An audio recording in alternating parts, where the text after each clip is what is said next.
Hello and welcome. Today I'm going to talk to you about the 3 steps to achieving a good catch, exercises to do outside the water, and then the things to do and put in place in the water as well. Today we're going to focus on working on your catch. So we're going to work on the 3 phases of the catch. We'll start with the last one, then move up to phase 2, and finally to phase 1. So for the first phase, you'll need a wall, a chair, whatever you like, to use as a tactile reference for your hand and forearm, pressing them against the chair or whatever object you choose. Here I have a big post, so I'm going to use that. I'm going to place my hand and forearm in contact, and I'll move back as much as possible while keeping my hand and forearm there. Even if it's not perfect, it doesn't matter. So here, my post is round. But if you have a wall, you can position yourself even better. Stay like this for about 10 seconds. And here, for example, if I stand here, now I have a wall, hand and forearm. I move back as much as possible, and in this case, I'm definitely positioned perfectly, 100%. Even if the backrest of the chair isn't perfectly straight, it's not a problem. The idea is to feel that your forearm and hand are as far forward as possible, reaching from your shoulders. Because the more you reach forward in the water, the greater your range of motion, and the greater your range of motion, the more ability you have to swim fast. Another 10 seconds or so, then switch arms. Let's do it one more time. Here's what we do. We stand against the wall and step back. We really need to find this is the position that we'll be looking for again when we switch to the other side. And always keep this reference point from the forearm to the hand and reach back as far as possible. You should feel a stretch here in the latissimus dorsi and sometimes in the shoulder. It depends on the person. Try to feel what it does in terms of muscle tension. We'll do it a second time afterwards. Still on this arm, the second arm. Reach back as far as possible. And make sure to keep your pelvis aligned. Let's get started. Completely to the side, like this position. The important thing is to stay aligned. If you have the wall, this stick here that extends, you'll naturally stay aligned. The side and the pelvis will stay in contact. If you don't have it, try to focus, watch what you're doing, or even film yourself. Next, the following movement. Step 3 is the flexion. That's the end. It's this position here. Then, what we are actually going to try to do is precisely to place the hollow of your wrist toward the bottom of the pool and then bend. So for that, to make it simple, if you start like this, you'll tend to shine at the level of the pool. If you place the crook of your elbow to the side and your palm to the side, all you have to do is rotate everything, just so to speak, and then bend. Then you start again. I rotate, I bend. We start again. I rotate, I bend. We do 5 or 6 like that.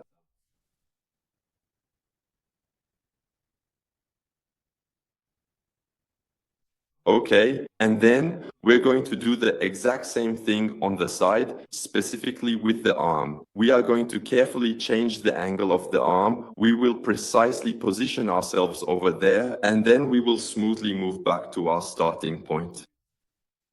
Then we remove the hand, we rotate the hand. I rotate my entire body, I bend my torso, and then I rotate my entire body, and then I bend.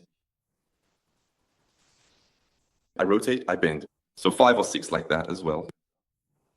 I rotate, I bend. So try to feel the contact with the wall using the outside of your elbow. Then, if you have a bit of trouble with this internal rotation, take a door handle, or at least something you can hold in your hand. So at the pool, instead of the wall, you can use a pole. And now, what we're going to do is simply rotate the inside of the elbow that's facing up so that it faces down. For some of you, it won't turn as much as mine does. For others, you'll be able to do it just as much. But by doing it regularly, we're mobilizing and will improve week after week. Same thing on the other side.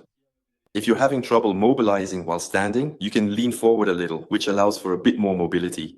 At least, that's what I've noticed.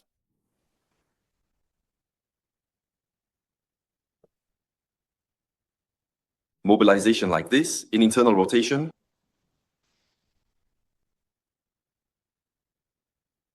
And then we relax. Next, since we're already on this side, I start on the same arm. Now we've done the third part, which is flexing the forearm toward the arm. We've done the second part, the rotation, to turn the crook of the elbow and the palm toward the bottom of the pool. And the first part, the prerequisite when you let go, is to be able to reach your shoulders far forward. And for that, it's very simple. Once again, we start from this position. We relax, we set our shoulder back in place, and then we push our shoulder out as far as possible. Rotation, just like before, flexion, and then return. For this, in the water, there's a very magic palm exercise.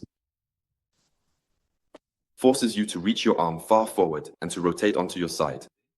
This is a prerequisite before working on that internal rotation and then the flexion. Same thing, we do 5 or 6 reps.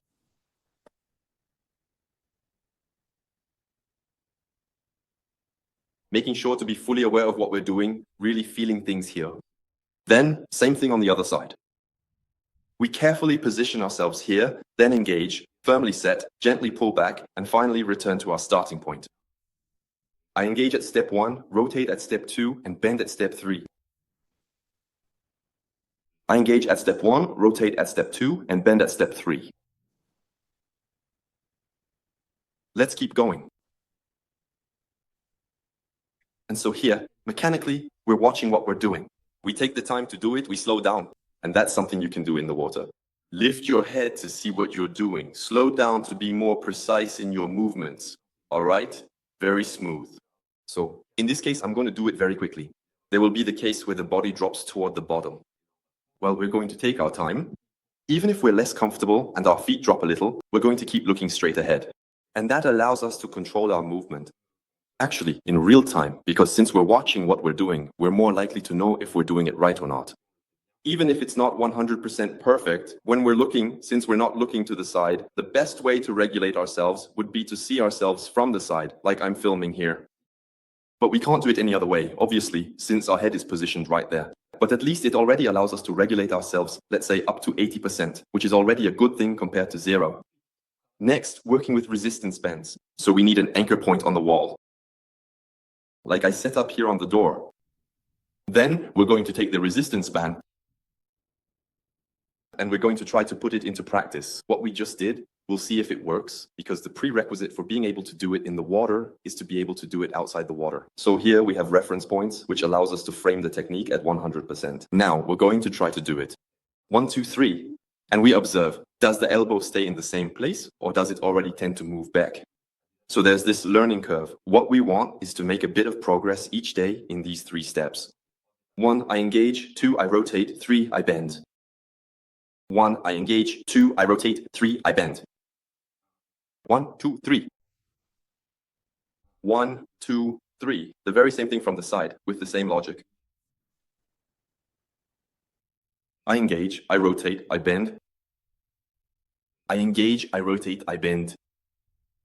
I engage, I rotate, I bend. I engage my shoulder, I rotate my elbow, I bend my forearm, I engage, I rotate, I bend. Once again, I engage, I rotate, I bend my body, okay? Then, of course, the essential prerequisite, as I was explaining earlier, is that he will definitely be able to perform this action outside the water.